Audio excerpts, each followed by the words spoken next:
Olá, meu nome é Paulo Marçaioli, eu sou autor do blog Esperando Paulo, que é um espaço onde eu publico resenhas e artigos de história, de política, de literatura, sempre com um viés nacionalista e anti-imperialista, sempre em defesa, fazendo uma defesa intransigente da nossa cultura, da nossa literatura, da nossa poesia, para com isso fazer com que a gente crie uma consciência de que nós compartilhamos uma série de valores, uma mesma trajetória histórica, e que a gente tenha consciência da necessidade de defender nosso país.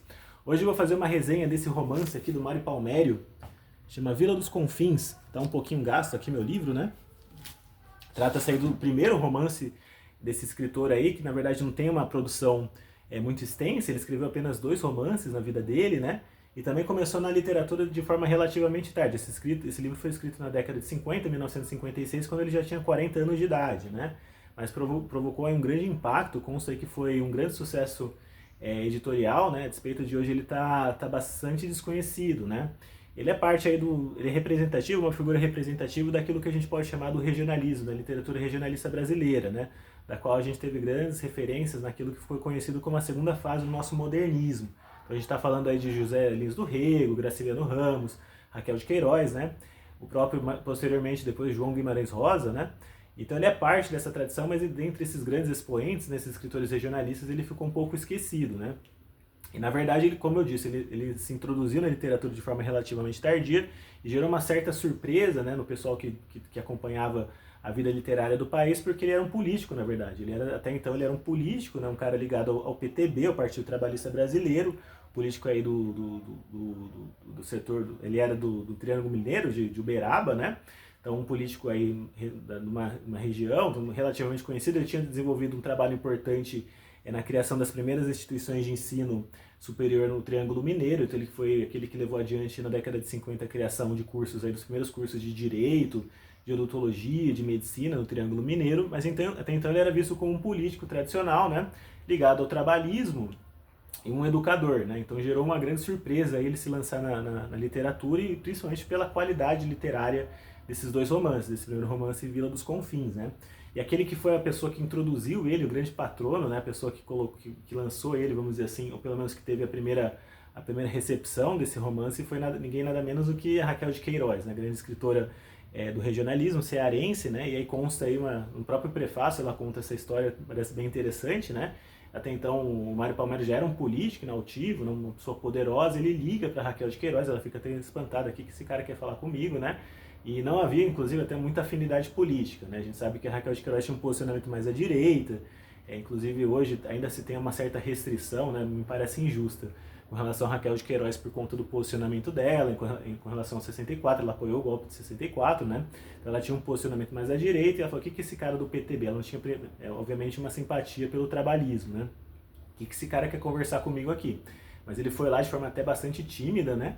Se encontrar com a Raquel de Queiroz para justamente levar o livro, né? Então aquilo que era uma divergência política se transformou aí numa confraternização literária. Ela leu o livro e ficou muito bem impressionada com esse livro, né? Gerou justamente um espanto na intelectualidade da época, já que o Mário Palmério nunca participou de rodas literárias. Aparentemente até então ele escrevia só no seu gabinete aí, entre um ou outro expediente literário, né? É uma história aí que tem um forte conteúdo autobiográfico, né? O Paulo, que é o protagonista, ele é ninguém nada menos do que um deputado federal que se lança aí na região daquilo que fica conhecido como Vila dos Confins, né? Para fazer uma grande campanha eleitoral e costurando articulações em torno das primeiras eleições municipais dessa vila, né?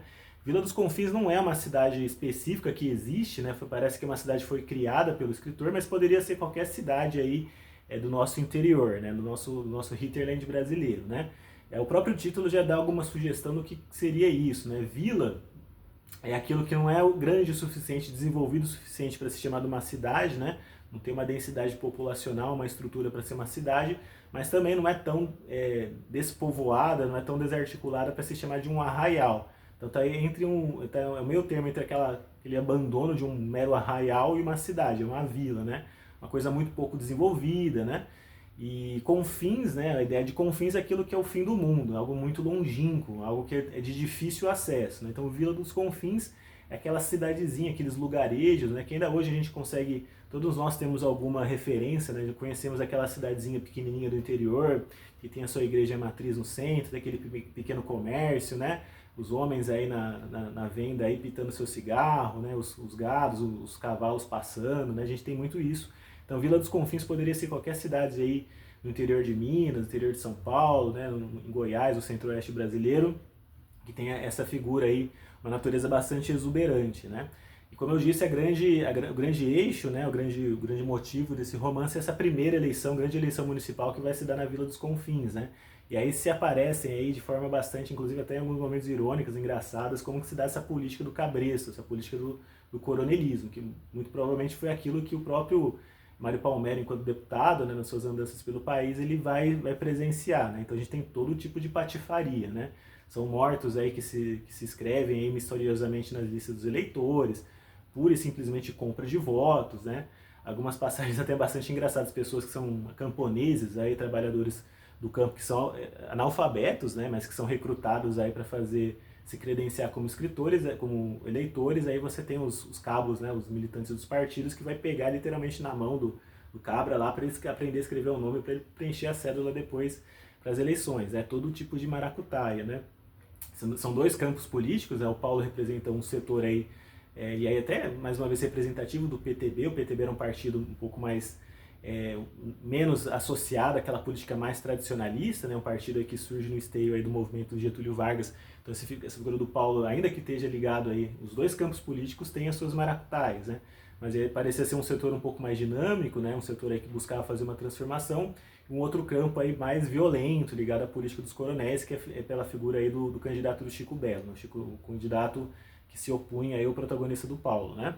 Mas um outro elemento constitutivo, então, além da descrição bastante interessante do que é essa política do coronelismo, né, que se deu através muito provavelmente da experiência pessoal do Mário Palmério enquanto deputado federal nas suas andanças aí pelo interior do país, o que me pareceu bastante bonito e interessante no livro, e isso é realçado no prefácio da Raquel de Queiroz, é a forma com que ele descreve a natureza, os animais, né, dotados aí de uma sensibilidade aí de aspectos humanos até. Então os animais eles não aparecem no livro como uma figura meramente decorativa, como paisagística, né?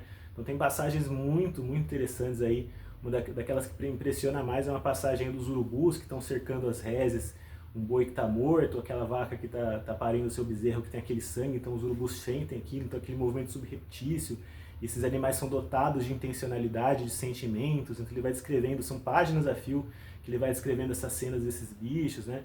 São os dourados, os peixes dourados aí que conseguem fazer todo tipo de articulação para conseguir pegar a isca do pescador sem se deixar ser levado por eles, né? Os animais, algumas cenas assim do João de Barro que acorda um dia mal-humorado porque o tucano vai lá e quebrou a casinha dele, ele fica bravo. Então você percebe como os animais eles compõem essa história, né?